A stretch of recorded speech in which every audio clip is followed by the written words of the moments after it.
Hi friends, ഇന്നത്തെ recipe എന്ന് പറഞ്ഞാൽ ക്യാപിച്ചിനോയുടെ റെസിപ്പിയാണ് കേട്ടോ. അതിപ്പോൾ പുറത്തുനിന്ന് പോയിട്ട് എല്ലാവരും കുടിച്ചിട്ടുള്ളതായിരിക്കും. വളരെ പെട്ടെന്ന് തന്നെ വളരെ ഈസി ആയിട്ട് നമുക്ക് തയ്യാറാക്കാൻ പറ്റുന്ന ഒരു മെത്തേഡിലാണ് ഞാൻ കാണിക്കുന്നത്. അതിനായിട്ട് നമ്മളുടെ കൂൾ ഡ്രിങ്ക്സ് ഒക്കെ വാങ്ങിക്കുന്ന ചെറിയ കുപ്പിയിൽ പെപ്സിയുടെയോ നിങ്ങൾക്ക് ഇഷ്ടമുള്ള കുപ്പി എടുക്കാൻ ചെറിയൊരു ബോട്ടിൽ എടുക്കുക.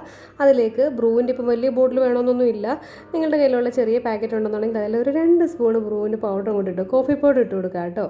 ഇതൊക്കെ എല്ലാവർക്കും അറിയാവുന്നതായിരിക്കും, എങ്കിലും ഞാൻ അപ്ലോഡ് ചെയ്തേ ഉള്ളൂ. അറിയാവുന്നവരുണ്ടെങ്കിൽ ക്ഷമിക്കുക കേട്ടോ. അപ്പോൾ ക്യാപിച്ചിനൊക്കെ ഇഷ്ടമില്ലാത്ത ആരാണല്ലേ? പുറത്തൊക്കെ പോകുമ്പോൾ നമുക്ക് ഇതിൻ്റെയൊക്കെ ഒരു മണവും തന്നെ അങ്ങോട്ട് മൂക്കിലേക്ക് വരുമ്പോഴത്തേക്ക് നമുക്കതൊരു കപ്പ് കുടിക്കാനായിട്ട് തോന്നും. മഴയൊക്കെ പെയ്തിരിക്കുന്ന സമയത്തൊക്കെ തണുപ്പൊക്കെ സമയമാണെന്നുണ്ടെങ്കിൽ നമുക്കിതൊക്കെ ഒരു കപ്പ് കുടിക്കാനായിട്ട് തോന്നും. അപ്പോൾ ഞാൻ 2 ടീസ്പൂണോളം കോഫി പൗഡർ ഇട്ട് കൊടുത്ത് അതേ ബോട്ടിലേക്ക് നമുക്ക് ആവശ്യമുള്ള പഞ്ചസാര ഇട്ട് കൊടുക്കാം. ഏകദേശം 2, 3 അല്ലെങ്കിൽ 4 സ്പൂൺ പഞ്ചസാര ഇട്ട് കൊടുത്തോളൂ കേട്ടോ. വളരെ ഈസിയാണ്, വളരെ പെട്ടെന്ന് തയ്യാറാക്കാം. ഒരു ചെറിയ കാലി ബോട്ടിൽ എടുക്കുക, അതിലേക്ക് 2 ടീസ്പൂൺ കോഫി പൗഡർ ഇട്ട് കൊടുക്കുക, ബ്രൂ അല്ലെങ്കിൽ നെസ്കഫേയുടെ പൗഡർ ഇട്ട് കൊടുക്കുക കേട്ടോ. ഇട്ട് കൊടുത്തതിന് ശേഷം ആവശ്യമുള്ള പഞ്ചസാര ഒരു 4 സ്പൂൺ പഞ്ചസാരയോളം ഞാൻ ഇട്ട് കൊടുത്തിട്ടുണ്ട്. അപ്പോൾ പൊടിച്ച പഞ്ചസാര ഇട്ട് കൊടുക്കുകയാണെന്നുണ്ടെങ്കിൽ കുറച്ചുകൂടെ പെട്ടെന്ന് നമുക്ക് മെൽറ്റായി കിട്ടും. ഇതിപ്പോൾ ഞാൻ ക്രിസ്റ്റലായിട്ടുള്ളത് വലിയ ക്രിസ്റ്റലുകളാണ്, കണ്ടില്ലേ? പഞ്ചസാരയുടെ ഷുഗർ ക്രിസ്റ്റൽ കുറച്ച് വലുപ്പമുള്ളതാണ്. അപ്പോൾ കുറച്ച് ടൈം എടുത്തൊന്ന് ഷേക്ക് ചെയ്യുമ്പോൾ വളരെ ടൈം എടുക്കും ഒന്ന് ക്രീമി ആയിട്ടുള്ളൊരു കൺസിസ്റ്റൻസിയിൽ വരാൻ വേണ്ടിയിട്ട്. അപ്പോൾ ഒരു 4 സ്പൂണോളം ഞാൻ പഞ്ചസാര ഇട്ട് കൊടുത്തിട്ടുണ്ട്. ഇനി ഇളം ചൂടുള്ള വെള്ളം, പ്ലാസ്റ്റിക്കിലേക്ക് ചൂടുവെള്ളം ഒഴിക്കുന്നത് തെറ്റാണെന്നറിയാം, പക്ഷേ ഒത്തിരി തിളപ്പിച്ച വെള്ളമല്ല. നോർമൽ വാട്ടർ ഒഴിച്ചാലും കുഴപ്പമൊന്നുമില്ല, എങ്കിൽ തന്നെ ഒരു ചെറിയ ചൂടുവെള്ളം ഒഴിക്കുമ്പോഴാണ് കുറച്ചും കൂടി ഒരു പഞ്ചസാര പെട്ടെന്നൊന്ന് മെൽറ്റായി കിട്ടുകയും ചെയ്യും. അപ്പോൾ ചെറിയ ചൂടുള്ള ഒരു 2 ടേബിൾ സ്പൂൺ കണക്കാക്കി കുറച്ച് വെള്ളം ഒഴിച്ചു കൊടുക്കുക. ഇനി ഒന്നുമില്ല, നന്നായിട്ട് അങ്ങോട്ട് ഷേക്ക് ചെയ്തോളൂ. കൈക്ക് നല്ലൊരു എക്സസൈസും ആവും കേട്ടോ. അപ്പോൾ രാവിലെയൊക്കെ എണീറ്റിട്ട് ഇതൊന്നും ചെയ്ത് കൊടുത്തിട്ട് ഒരു കാപ്പിച്ചിനൊക്കെ ഉണ്ടാക്കി കഴിച്ചോളൂ കേട്ടോ. അതേ നോക്കി ഇനി നന്നായിട്ട് അങ്ങോട്ട് ഷേക്ക് ചെയ്യുക. അതിൻ്റെ കളറൊന്നും മാറി നല്ല ക്രീമി ആയിട്ടുള്ളൊരു കളർ കണ്ടില്ലേ വന്നിട്ടുണ്ട്. സംഭവം ഓക്കെ, സെറ്റാണ് കേട്ടോ. ഇനിയൊന്നുമില്ല, നല്ല പാലങ്ങോട്ട് തിളപ്പിക്കുക. അധികം വെള്ളമൊന്നും ചേർക്കാതെ നല്ല പശുവും പാൽ അങ്ങോട്ട് തിളപ്പിക്കുക. നമ്മുടെ കപ്പൊക്കെ റെഡിയാക്കി ഞാൻ വെച്ചിട്ടുണ്ട്, കണ്ടില്ലേ?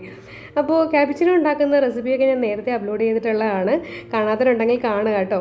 ഇത് പിന്നെ കുറച്ച് ടൈം എടുത്തെന്ന് കാണിച്ചു എന്നേ ഉള്ളൂ. അറിയാത്തവരുണ്ടെന്നുണ്ടെങ്കിൽ കണ്ടോളുക. റെസിപ്പികളൊക്കെ ഇഷ്ടപ്പെടുന്നുണ്ടെങ്കിൽ ലൈക്ക് ചെയ്യാനും ഷെയർ ചെയ്യാനും മറക്കരുതേ. അപ്പോൾ നന്നായിട്ട് ഷേക്ക് ചെയ്തിട്ടുണ്ട്. നമ്മുടെ പഞ്ചസാരയൊക്കെ നന്നായിട്ട് മെൽറ്റായി വന്നിട്ടുണ്ട്. എനിക്ക് മധുരം പാകമായിരുന്നു. പഞ്ചസാര ഇനി വേണമെന്നുണ്ടെങ്കിൽ നിങ്ങൾക്ക് ഇട്ട് കൊടുക്കത്തേ. കണ്ടില്ല, നല്ല ക്രീമി ആയിട്ടിരിക്കുന്നത് കണ്ടില്ലേ? ഇത്രയേ ഉള്ളൂ, സംഭവം ഈസിയാണ്. കണ്ടേ, ഇതിനാണ് 150, 200 രൂപയൊക്കെ കൊടുത്തിട്ട് നമ്മൾ പുറത്തുനിന്നൊക്കെ പോയി കുടിക്കുന്നത് കേട്ടോ. അപ്പോൾ നമ്മളുടെ കപ്പ് ഇവിടെ റെഡി ആയിട്ടുണ്ട്. കപ്പിലേക്ക് നമ്മൾ ആ ക്രീം അങ്ങോട്ട് ഒഴിച്ചു കൊടുക്കുകയാണ്. ഇനിയൊന്നുമില്ല, തിളപ്പിച്ച പാലങ്ങളെ ചൂടോടുകൂടി തന്നെ നല്ല തിളച്ച പരുവത്തിൽ അങ്ങോട്ട് ഒഴിച്ചു കൊടുക്കുക കേട്ടോ. അപ്പോൾ സംഭവം ഈസി അല്ലേ? എല്ലാവരും ഒന്നും ഉണ്ടാക്കി നോക്കിക്കോളൂ ഇങ്ങനെ കേട്ടോ. ഒരു കുപ്പിയുടെ ആവശ്യം മാത്രമേ ഉള്ളൂ. പിന്നെ ഒരു ചെറിയ പാക്കറ്റ് ബ്രൂവിൻ്റെ പാക്കറ്റ് കൂടെ ഉണ്ടെന്നുണ്ടെങ്കിൽ സംഭവം ഓക്കെയാണ്. സംഭവം സെറ്റല്ലേ? എല്ലാവരും ഒന്ന് ട്രൈ ചെയ്ത് നോക്കണേ. ഇനി ഇതിലേക്ക് നല്ല തിളച്ച പാലങ്ങോട്ട് ഒഴിച്ചു കൊടുക്കുക. ഇതാ കണ്ടില്ലേ? അത് അടുപ്പത്തുനിന്ന് അങ്ങോട്ട് തിളച്ച പാലങ്ങോട്ട് ഒഴിച്ചിട്ട് അതേ കണ്ട് നല്ല ക്രീമി ആയിട്ട് അങ്ങോട്ട് പൊങ്ങി വരുന്നുണ്ടോ? എന്തോ ഒരു മണമൊക്കെ എന്നറിയോ? അത് അങ്ങോട്ട് കുടിക്കുമ്പോൾ ഉണ്ടല്ലോ അടിപൊളി ടേസ്റ്റായി. എന്നും ഒരു ചായയൊക്കെ കുടിച്ച് കഴിയുമ്പോൾ ഒരു മാറ്റം വേണമെന്ന് തോന്നുമ്പോൾ നമുക്ക് ഇങ്ങനെ ഒന്ന് ട്രൈ ചെയ്ത് നോക്കിക്കോളൂ കേട്ടോ. അപ്പോൾ നമ്മളുടെ ക്യാപിച്ചിനോ ഇവിടെ റെഡി ആയിട്ടുണ്ട്, കണ്ടില്ലേ? ചിലരിൻ്റെ ഫ്രഷ് ക്രീമൊക്കെ മുകളിലൊക്കെ ഇങ്ങനെ ഡെക്കറേറ്റ് ചെയ്യാനായിട്ട് കൊടുക്കും. ചിലർ കോഫി വെച്ച് തന്നെ എന്തെങ്കിലുമൊക്കെ ഡെക്കറേഷനൊക്കെ കൊടുക്കും. ഞാനതൊന്നും കൊടുക്കുന്നില്ല. കോഫി പൗഡർ വെച്ച് തന്നെ ഡെക്കറേഷനൊക്കെ കൊടുക്കാറുണ്ട്. അങ്ങനെയൊക്കെ വേണമെന്ന് ചെയ്യുന്നവരുമുണ്ട്. വേണമെങ്കിൽ ക്രീം കൂടി മണ്ടയ്ക്കൊന്ന് നമുക്ക് ഒഴിച്ചു കൊടുക്കാം കേട്ടോ. അതൊന്നും ഇല്ലെങ്കിൽ സംഭവം ടേസ്റ്റിയാണ് കേട്ടോ. അപ്പോൾ ട്രൈ ചെയ്യുമെന്ന് വിചാരിക്കുന്നു. റെസിപ്പികളൊക്കെ ഇഷ്ടപ്പെടുന്നുണ്ടെങ്കിൽ ലൈക്ക് ചെയ്യാനും ഷെയർ ചെയ്യാനും മറക്കരുത്. ഇതുവരെ ചാനൽ സബ്സ്ക്രൈബ് ചെയ്യാതെയാണ് കാണുന്നതെങ്കിൽ ഒന്ന് സബ്സ്ക്രൈബ് ചെയ്തേക്കണേ. ഇതെല്ലാവർക്കും അറിയാവുന്നതായിരിക്കാം, എങ്കിലും ഞാൻ അപ്ലോഡ് ചെയ്തേ ഉള്ളൂ. വീണ്ടും ഞാൻ പറയുകയാണ്. കണ്ടില്ലേ, നമ്മുടെ ക്യാപിച്ചിനോ റെഡി ആയിട്ടുണ്ട്. ട്രൈ ചെയ്തെന്ന് വിചാരിക്കുന്നു. Okay, thank you for watching.